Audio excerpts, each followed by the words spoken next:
I know there's a lot of Villy haters out there, but I think Villy LaRue is the mastermind behind a lot of the Springboks' success. The Sharks are piss poor. They were piss poor. It's the Springboks' recent success that makes us so, now we're better than everybody. Welcome to a new series called Tasty Takeaways, where myself and my good mate Stelios will be breaking down the URC every single weekend, how the SA teams performed, and more importantly, who was the wooden spoon and who was the best team of the weekend. Stel, thank you so much for joining me all the way from Netherlands.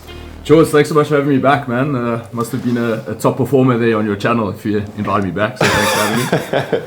Yeah, guys, let me know what you think about Stel. I would love to sort of get him involved in some more content. If you haven't, hit that subscribe button, that subscribe button. Still about 80% of you that watch this channel on a regular basis are not subscribed. Leave us a like, and as always, drop your opinions down in the comments. Roast us on our hot takes, or agree with us on our hot takes, or put your own hot takes down in the comments. Still, let's get straight into it. First game, Lions versus Edinburgh. Give me sort of an overview of how you saw that one going. I was so shocked by the Lions' performance, to be very honest. I thought they had a phenomenal performance. It was unreal. The tries were ridiculous, tasty, and as flary as ever. I thought that was the best we've seen the Lions play in a very long time. Was very, very, very impressed. No, I mean, you look at that Lions side, 48-0 in the first half, just running Edinburgh absolutely stickant in that first half. I mean, you got to look at the wings in South Africa at the moment, right? Edwil van der Merwe comes back, phenomenal game. I think he scored 2 tries. Yep. Rubs got a hat trick. I mean, I know we're still going to talk about the Sharks, Stormers and Bulls, but I mean, just looking at the wing talent, Edwil, Rubs, Suleiman Hudson-Bach, Leo Linzas, Kurtley Arendse, all on show. How does Rassie pick wings? No, it's a good problem to have, to have so much depth at wing, and I think it puts a lot of pressure on the Kurtleys and the Cheslins. I mean, we know how phenomenal they are. Let's not go too far into them, but it's like one slip up from them and we've got some big depth. But back to the Lions, I think as a whole, the team just clicked so well and they absolutely destroyed Edinburgh. They made them look like schoolboys.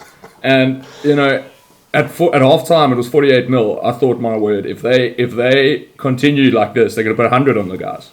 So yeah. I was like Team Lions on the weekend, and I was really, really impressed by their play. And another standout for me, George, besides Rubs, Maxwane and Edwil, some big bounces from Edwil and some awesome footwork from Max. It's Cade Volato. I thought he really had a phenomenal game. He had some really good interplay. Unfortunately, went off for a little bit, but he also very, very good game. Probably the best game he's played. I mean, definitely putting his hand up there in that number 10 jersey, which is one of the most hotly debated stories at the moment. But I mean, you look at Morne van den Berg, you look at Cade Volato, who had a great game. You look at JC Pretorius, who also had a phenomenal game.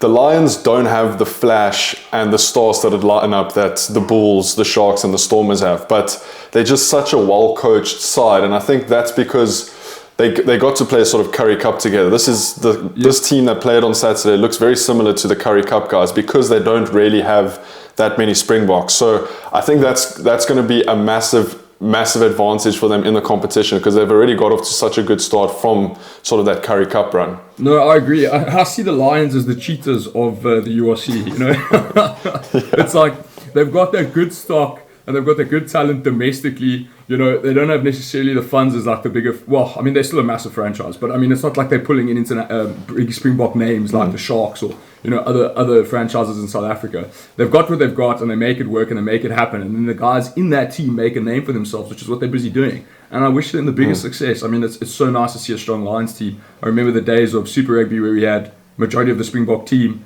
whether the Warren Whiteley era, where it was the majority of the team was from the Lions. So it'll be awesome to get us back to that kind of point with them, and I'm really happy for them. Yeah.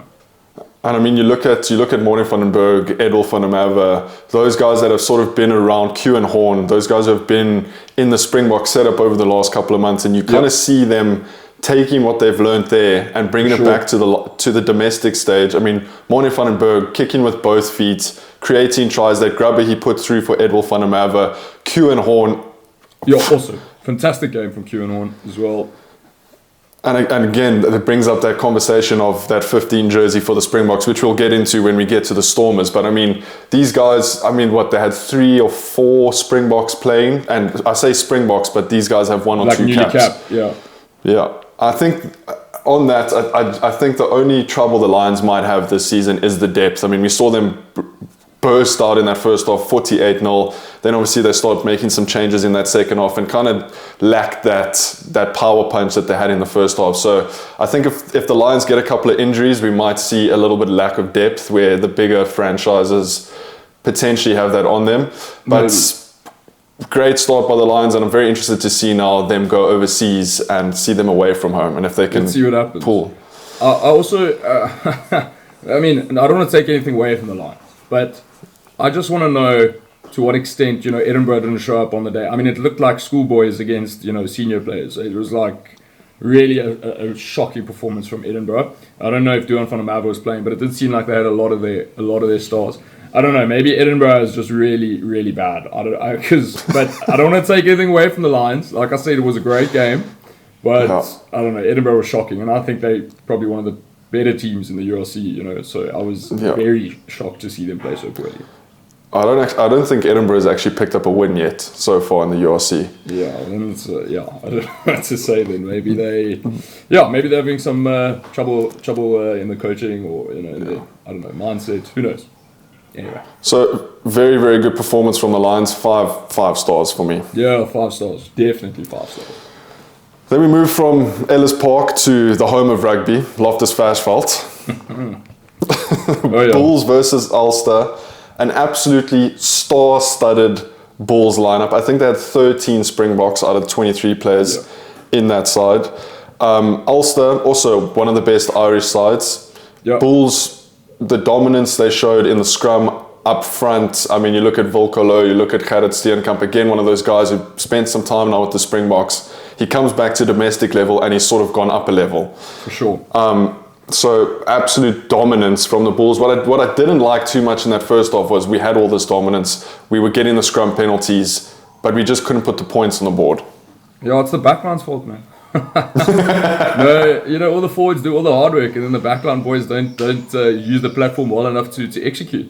No, I'm joking. It's just I'd like to also just take a moment. I mean, the forward dominance is just unreal. And I was watching the game and I thought, geez, I mean, I've seen it before, but the scrum dominance was unreal. And you know what? The forwards and the props and the guys in the pack, in the scrum, they can only do that, when at scrum time, whatever. That's their job, to get it done that way, get the penalty or, get the yellow card from the scrum. And then it's the backline, usually, his responsibility to, execute there, use a nice platform from the scrum and, execute well. And maybe they could have capitalized a bit more. I still think they did well. But maybe they should have capitalized a bit more. But I think a massive forward dominance in that game, which was awesome to see. As Saffers, I think we like to see when those scrums go. We drive through at the scrum, and it's always so great to see as a Saffer. So I find it very difficult to see how the Bulls don't make it to a semi-final or final this year, because I mean the front row, Volkolo, Johan Grobler, Gerrit Steenkamp, Jan-Hendrik Wessels on the bench. In that hooker position for Johan Grobler. Locks, we got Ruan Nokia. And then you look at the loose forwards of the Bulls. Eskom, Marco van Staden, who I thought had an okay game. Ulrich Loh, who I thought was an absolute enforcer. And again, one of those guys who have taken that Springbok experience and sort of brought it back to domestic level. And then speak to me a little bit about Cameron Hanekom. I think he's a real star for the future, hey. And look, I've said it before and I'll say it again. I really like Evan Roos, but Cameron Hanekom for me has become my new Evan Roos, to be honest. I think he's really dynamic. He's really physical, and he's got some pace to him as well. I really like him. I think he's a proper standout, and I think as he grows and gets a bit more experience, it would be nice to see him get a call up, but it's difficult. Now you've got Evan in that young kind of position already in the box setup. Ulrich Loh. At least Ulrich maybe shift around to flank like he played on the weekend, so you can have him as a let's say utility back, but like a Kocha or something. But it's difficult. I really think Cameron is another standout for sure, no doubt. I mean, you think about being in Rassi's shoes and trying to pick an 8th man, or let's just call it loose forwards. You just look at the Bulls. You got Ulrich Loh, Marco van Staden, Cameron Hanekom, Mpilo Gumede on the bench. I mean, obviously you got Jasper Visser, Kwagga Smith, but this new generation of loose forwards that are coming through are arguably better than the guys we have at the moment. And sort of how do you think Rassie integrates a guy like Cameron Hanekom? Now the Springboks only have 3 tests left in this year. Do they call him up for that November tour? I don't know. That's difficult, and like we've tried to predict what Rassie's going to do before, and we've got it wrong. So I don't know, but I do think it's good headaches to have, and maybe if Evan Roos' injury, I think he's still injured. I don't know how much longer he's got left. Maybe he gets a call up. I don't know. I just want to take a moment though, moving away from Cameron Hanekom, and just say what a phenomenal game I thought my boy Willie Leroux had. I know there's a lot of Willie haters out there, but I think Willie Leroux is the mastermind behind a lot of the Springbok success and some of the Bulls success as well. That kick down the side of the boot to Boeta Chamberlain on the wing, I thought was awesome. And I think what a lot of people don't get or don't see is Willie's assists off the ball and his mindset and his the little passes he makes and creates space. Yeah, okay, sometimes, like let's say 30% of the time he makes a bad call and it's like a real blunder and it doesn't look good and whatever. But the other 70% is what you look out for Willie, and I think that's why he's in the Springbok setup, that's why he's been there for so long, and I really want him to get his 100th cap, then he can go. He can go to the coaching, he can go do like a Dwayne Vermeulen or whatever, he can move on. But I want him to get his 100th Springbok cap, and I think he had a really good performance for the Bulls on the weekend. So I just want to say. So, Stal, you're going to play Willie above Fassi, Damian Willemse, and Jordan Hendrickson in that 15 jersey for the Springboks? Yes. Well, at least the next, I think he's on, 97 caps now? Or at least the next 3 games. Just let him bash out the November tour, even if he comes off the bench. It's fine. He must just get his 100th cap, and then he can be proud of his career, and No, but I agree with you. I think Willie gets some unnecessary hate towards him. You just look at this game against Ulster. He is the general. He has Boeta Chamberlain, who I think also had a phenomenal game for the Bulls and could potentially be one of those. I mean, he was sort of 2nd, 3rd, 4th choice flower for the Sharks, moves to the Bulls, and now sort of blossoming, almost like how Manie Leborg moved from the Bulls to the Stormers, and then he sort of blossomed out of that. But I think Willie Leroux was that general yesterday. I mean, those cross kicks, maybe not the assist pass, but the pass before that to create the space, a lot of that was Willie Leroux, and you can see on his face how much he cares and how much he really, really wants to win a game. So exactly, yeah. I mean, I just want to say to you off live, George, it's like, when somebody scores a try, Willie is like the most against the Bulls. Willie is the most upset and distraught about it. You see his visuals on his face. It means like he gets so frustrated. It means so much to him, and I dig that. I think that's awesome. No, so I think overall, very, very good performance from the Bulls. A Bulls performance. A Bulls performance in its classic traditional format, I guess. Yeah. Dominates up front. Let Willie do some of his sparkles out wide, and what is it, 47-21 or something, that the Bulls ended up winning that game. I think a solid fitting output against the top Irish team. Yeah. Moving from the home of rugby to Wales.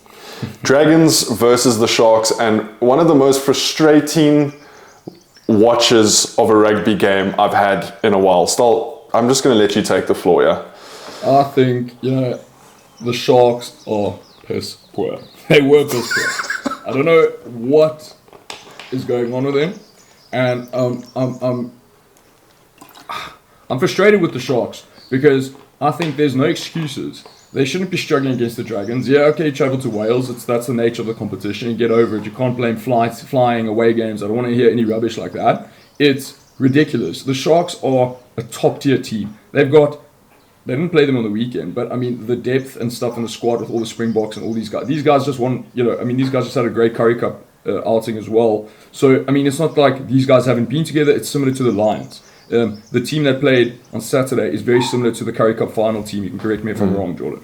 But these guys should have gelled. They should be, a fluid, well-oiled machine. And they were flipping no way. I think the Dragons really got unlucky not to win that game.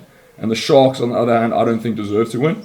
Going away from home to face a, let's say, lower tier team, like the Dragons, and we know where Welsh rugby is at the moment, I think is is really disappointing. And I'd look at that win, in a way that they don't deserve it. I don't think there was anyone that stood out for me. I think they got lucky. I really was irritated watching the game because I think they could have done much better. I mean, let's rewind it back 1 week where they played against Connacht away from home and they had them buried by 21, 25 points. And then they let them back in the game and ended up losing that game to Connacht. They then come into this game and it's like I was saying to you offline, it's almost like the Sharks that they have all these Springboks coming in, your Seekalises, your Earbins, your Ox, your Bongis, your Fussies, your Lukanya Ums. These players on the pitch that are playing know the players that are behind them. So maybe they were trying a bit too hard to try and impress and make a statement, and that just forced a couple of errors. I mean, I have a stat here for you. The Sharks conceded 7 penalties in the first 14 minutes of that game. Yeah, that's every 2 minutes a penalty. I mean, that's ridiculous. Yeah. I mean, James Fenter picked up a yellow card for stepping across, which is incredibly unnecessary. Jason Jenkins picked up a yellow card for lying in a ruck and hitting the ball out of the scrum half's hand. Like, I don't know how to put my finger on just how bad that performance was, and I know we've been very blunt about the Sharks here, but I think it's because we expect so much from them. I mean, they won the Challenge Cup, they won the Currie Cup. Like you said, these players have been playing together. Yeah. And it just, I don't know, the first 75 minutes of that game, the Sharks should have never won that. And maybe that's also a thing of saying they do have some grit. They hung in there, they scored that try in the 85th minute to win it. And maybe that's also a bit of a positive to take out of that game, with the sort of the mentality behind the Sharks at the moment. Sure. And I think you summarised that quite well, George. And I think the thing is, maybe I'm being so harsh is because I expect so much more. And I definitely think it is that. I think, if I think of last season as well, though, even with the Springboks in the team, the Sharks were also struggling to get these wins, and it just seemed like they don't get into their games and they just lose them on they just never really get into it and click. And it's like I'm worried because I'm seeing it happen again already now, early signs of it this season. So I don't know, they really need to get a firecracker under their, and start performing a bit better. It would have been really nice for them to have a comprehensive win this weekend. When the Springboks come back into the mix, then they can naturally integrate in. And now I feel like maybe we're just gonna have to get away with the current squad. Mix up the whole thing, get the box in. Let's see how that all clicks. And like you say, I mean, they should have. There's a lack of continuity from their successes now in the last couple of weeks in the domestic challenges, and moving into this it's looking pretty poor. So I'm really hoping that they come right. I think a couple shining lights, Lorenzo Julius in that 13 jersey. The boogeyman, yeah. The boogeyman, under 20 Springbok. I mean, he's 20 years old. He was probably a standout player for the Sharks, I think. Yeah. Ethan Hooker was also, I thought, pretty decent on the wing. I mean, Ethan Hooker's normal position is outside centre, but obviously now with Lukanya Lorenzo Julius, Ethan Hooker, I'm pretty sure they also have another outside centre that could play in there. The competition is so high in the Sharks, and they really, if I was speaking to the Sharks now, I'd say that I don't think they should just do wholesale changes and just bring in all the Springboks, right? I think they should drip them in. There needs to be sort of you earn this position, not just because you're a Springbok type of thing. Yeah. So, it's going to be interesting the next couple of weeks, but the Sharks need to put in some better performances. Yeah, I don't know what it is with them, man. It might be a mindset thing. I don't know. I think they've got the coaching staff. I mean, I think from personal experiences that they train quite hard. I think they're a good bunch of guys, and I think they're a good team, and they have the potential to be a great team. They haven't clicked, and we're just waiting on the precipice for them to do something great. And we're waiting, and we've been waiting. We waited last season, nothing happened, and they just keep dropping big names. And at what point, if I was an investor in the Sharks, I want to see a return on my investment. And I'm sitting there now and I'm thinking, geez, you guys barely scraped by the Ospreys. You absolutely fumbled it against Connacht the previous weekend. Like, what's going on? So they really need to get something going there in the right direction. Yeah. It's a long season, and let's hope they can click. And I mean, they still got the win away from home. We've been very harsh on them. They still did get a win away from. I stick by what I said. That's like they should. Okay. They should. Yeah, I don't think they should hold their heads up high post that win. All right, so we move from Wales to Italy. Zebra taking on the Stormers, your team, my friend. My team, yes. Talk me through this one. A bit of a weird performance for me from the Stormers. Very good defensively. Struggled to create a little bit in that first half, and then sort of you saw Damian Willemse move into that 10 position, Warwick Galan coming on, your Zas and Hartzenberg really having good games. Talk to me where the Stormers at the moment, and I think especially on that point of when Sasha and Marnie are also in the mix, how that backline looks. Look, I think, that first half, it was a bit later on Saturday night, and I watched a lot of rugby already, and so I was thinking there, watching that first half, I was like, oh my word. The only thought that came to mind was boring. I was sitting there watching the boys, and it's like you say, it's my team, and I'm like, oh, this is boring. It's penalty kicks, and like there's no flair. It's like kind of just a tit-for-tat game. They're kind of slowly creeping up the scoreboard with some penalties, and it was kind of boring. Second half opened up a bit, some decent tries, so which was nice and which was good. I mean, it was a mediocre to, let's say, above average performance. I think 36-5, it looks good on the scoreboard, but first half was really boring. Second half opened up well. I think there were one or two standouts, but nothing too remarkable for me. I think, and this might be a hot take, but I think Marnie's presence in the squad and his playmaking ability is a 10. Is really a key element of the Stormers' success, or failure, because he can get it wrong as well. But it's definitely an element there, and you can see it. So it'll be nice to see him back. And I think, like you said, with Sasha coming in as well, we don't know when that injury is going to be done. And it's a bit cheeky from Sasha, like we know he's put himself at risk there. But it's going to be an interesting dynamic. I think Sasha will maybe go centre, Marnie at 10. Damien fullback, it's interesting. It's really they've got options, but let's see. Or they just rotate them. But what I wanted to say is Zebra pulled off the perfect Argentine performance. They go and beat Munster last week, really get up for that game, and then it almost seems like the passion is just drained, and the way the Stormers played in that first half, kind of just grinding them out. They kind of just fell away, and the Stormers were just able to pick up a couple of tries here and there. I mean, that one try off of the line out where I don't know who took it, but he like dummied it. He took the ball, pulled the vet, went through, and then offloaded it to either Zas or Hartzenberg. But no, I think, again, away from home, 36-5, you take that every single day of the week. I think Rassie Erasmus has put such high standards on South African rugby that us as fans sometimes, if we're not winning 50-0 against Zebra, we're like, it's a bit of a failure. Yeah, maybe we are being a bit harsh. Okay, fair enough.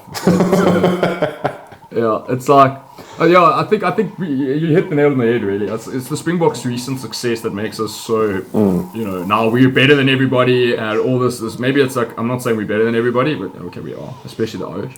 But I think, you're right. He sets that bias in us almost, and we expect the best out of our teams. And it's like when you're thinking of like a Zebra, you're thinking Italy, right? And you're thinking, but the Springboks and the Boks will pump Italy, so the Stormers are going to pump them. And I think you're right. It plays a little bit in your head, and I think that is a bit of it, Yeah. So the final points I want to sort of touch on is Damian Willemse and his sort of comeback to the Stormers now. We've seen him play a couple of weeks. He is a 15 now for the Springboks. I mean, that's just what it is. He's not going to play 10. He's not going to play 12. How do you sort of see Rassie Erasmus picking this number 15 jersey for this November tour, where you got Willie on 97 caps, you got Fussy, who's just absolutely shot the lights out for the Springboks. You got Damian Willemse, you got Jordan Hendricks, has also been putting up his hand with massive kicks, and that could also fix the kicking issue within the Springboks. You got Kewan Horn, who as well was just tore up Edinburgh. Who do you pick in that number 15 jersey, Stal? Well, you've summarised the list of available players quite well. It's a real headache, I think, for Rassie. Look, if I had to take 3 players with me, let's say, to cover those kind of positions, Fussy for me is top 4. I think Fussy for me has now solidified himself so well in that jersey. My personal preference though is Billy, but he can come off the bench and he can play off the bench or whatever the case may be if he needs to. But I think it'll be really nice for the guy, and it's another Springbok milestone. And I don't just see it as a Billy Leroux thing. It's nice that we have more Springbok Centurions, and I think we all should want to have more Springbok Centurions. So that's more my thing, and I think it's always special. I mean, you see the event that it was for Earburns 128th, and it's nice. It's nice for the team, and I think nice as Springbok fans to see another Springbok getting 100 caps. So that's why I want him to get 100 caps, and he does deserve it. You can say what you want about the guy. He's had some amazing, really critical performances, and we've had 2 World Cups with the Oak. So anyway, so Billy, I think, needs to be in there, and I think Damien fits in there well at the moment. I'm saying those 3 because Damien can slot in a lot of positions, and so can Fussy, to be fair. But Damien, I think, is the biggest utility out of the 3, and I definitely think there's a massive role for him to play there. So I would definitely pick Damien Willemse in the squad. It's unfortunate for like Q and Horn and Jordan Hendrickse, because they're so talented and they show so much promise. And it's like right now, it's like there's just too much. When Willie moves out, and let's say that, so that's why he must get his 100th cap and must go, so that we can then bring in the Jordan Hendrickses and the Q and Horns. But yeah, Apelele, Billy, and Damien are my 3 picks for the NWL tour. Yeah. And I think Sasha being injured is kind of a blessing in disguise for Damien Willemse, because now he can play that utility 23 on the bench that can come on and sort of get himself back into the game. All right, I think we've summarized that pretty well, given our tasty takes. Now the final order of business is best team of the week and wooden spoon. Yeah, it's a tough decision. So difficult to decide. Go for it. So difficult to decide. Wooden spoon, by far, without a doubt, is the Sharks. I don't think there's any debate there. It's a wooden spoon. I think they need to really up their game. I think I've spoken about it enough at length, and I know your connections here at the Sharks are not going to be too happy about me saying that, George. But sorry guys, you really need to get something going there. Maybe a bit harsh on them, but they were definitely the worst on the weekend out of the sport franchises. I agree. And I think the people that knocked the lights out the most, in terms of the most entertaining game, I think the best all-round game and a really awesome performance and flair, and was definitely the Lions. I think they had a phenomenal game. If you think about 48-0 at halftime against Edinburgh, I think that's no simple feat. I think that was great. I mean, the Bulls in a close second, but Lions for me this weekend, number 1. Yeah. No, completely agree, Stoll. Thank you so much for yet another video. If you guys like Stoll, tell me in the comments. I want to keep him around. If you haven't, hit that subscribe button, leave this video a like, and drop your opinions down in the comments. We'll see you guys in the next one. Take it easy. Peace.